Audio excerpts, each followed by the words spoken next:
রোজকার রান্নার থেকে আজকের রেসিপি কাঁকরোল পুর চিংড়ি দিয়ে। আজ রান্না করব কাঁকরোল পুর। তো আমি এরকম কাঁকরোলগুলি আধা আধা করে নিয়ে সিদ্ধ করে নিয়েছি। আর লাগবে কাঁচা লঙ্কা, লাগবে পেঁয়াজ, লাগবে চালের গুঁড়ো, কুচি করা রসুন, 3-4 কোয়া রসুন নিয়েছি, আর লাগবে চিংড়ি মাছ। এই চিংড়ি মাছ দিয়েই আজ করব কাঁকরোল পুর। তো আমি প্রথমে এই কাঁকরোলের যে ভিতরটা এরকম চামচ দিয়ে উঠিয়ে নিব পুরটা ভরার জন্য। এভাবে সবগুলি উঠিয়ে নিব। এইভাবে ধরে আমরা যেরকম কাঁকরোল পুর করি আর কি, এরকম করে ভিতরের যে বিচিটা শ্বাসটা বের করে নেব, তারপর আমরা পুর ভরব। তো আমরা রান্না শুরু করি। এখন আমরা কড়াইটা গরম হয়ে আছে, তাতে আমি দিয়ে দিব অল্প তেল, বেশি তেল লাগে না এটা সাঁতলানোর সময়। তাতে আমি দিয়ে দিব পেঁয়াজ যে নিয়েছি পেঁয়াজগুলি দিয়ে দিব, সবগুলি ভাজা করে নেব আর কি।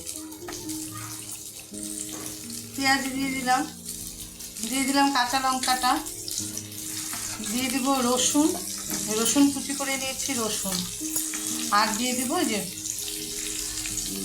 চিংড়িটা একটু হলুদ লবণ মাখা আছে, চিংড়িটা একটু হলুদ লবণ মেখে চিংড়িটাও দিয়ে দিব এটার মধ্যে। দিয়ে আমি এটাকে ভালো করে ভাজবো, ভালো না মানে সাতলানোর মতন করে ভাজবো, যাতে তারপর এটাকে বাটতে লাগবে। ওটাকে আমি একটু ভাজি। আমরা দেখবো কাঁকরোল পুর সাধারণত বেশি শস্য পোস্ত দিয়ে খাই, তো এরকম করে বানিয়ে দেখো, খুব ভালো লাগে। কারণ চিংড়ির গন্ধটা হয়, আর চিংড়িটা বাটলে ওটার একটা আঠালো ভাব হয়, তো এর জন্য খুব ভালো লাগে। এটা একটু ভাজা সাতলানো হোক, তারপরে নামিয়ে নিব। এরকম এই ধরনের সাতলানো হয়েছে, এটা বেশি ভাজতে হয় না, একদম কড়া করে। আর একটু লবণ দিয়ে দিলাম, ব্যাস, আর লাগবে না। খিচুড়িতেও তো লবণ থাকে। তো আমি এখন গ্যাসটা অফ করে দিয়ে এটাকে পেস্ট করে নিই। যে এইভাবে আমি কাঁকরোলের ভিতরে সব বিচিগুলি বের করে নিয়েছি। বিচিগুলি আমি ফেলে দেবো না, এই এগুলি আমি আলু সিদ্ধ দিয়ে মেখে নেব। তো এটার ভিতরে এভাবে পুরগুলি ভরে দেব।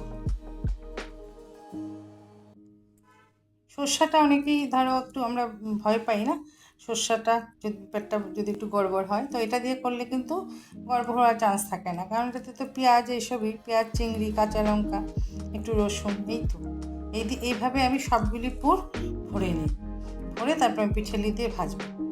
তো এটা খেতে কিন্তু ভীষণই ভালো লাগে, গরম ভাতে একদম জমে যায় জাস্ট।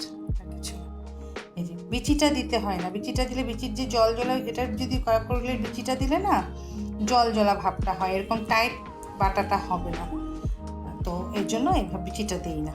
তো এইভাবে আমি করে নিলাম। এখন আমি ভাজবো। কড়াইটা গরম হয়ে গেছে, এখন আমি ভাজার জন্য দুই পিঠ যাতে ভাজা হয় এভাবে একটু তেল দিয়ে দিলাম। তেল দিয়ে আমি পিটুলিতে এইভাবে পিটুলিতে চুবিয়ে আমি কাঁকরোলগুলি ভেজে নেব। পিছন দিকে অতটা পিঠালি না দিলেও হয়, এভাবে ভেজে নেব সবগুলি। দুই পিঠ সুন্দর করে একটু কড়া ভাজা করে নামিয়ে নিলেই হয়ে গেল আমাদের কাঁকরোল পুর। এই যে আমাদের কাঁকরোল পুর হয়ে গেছে।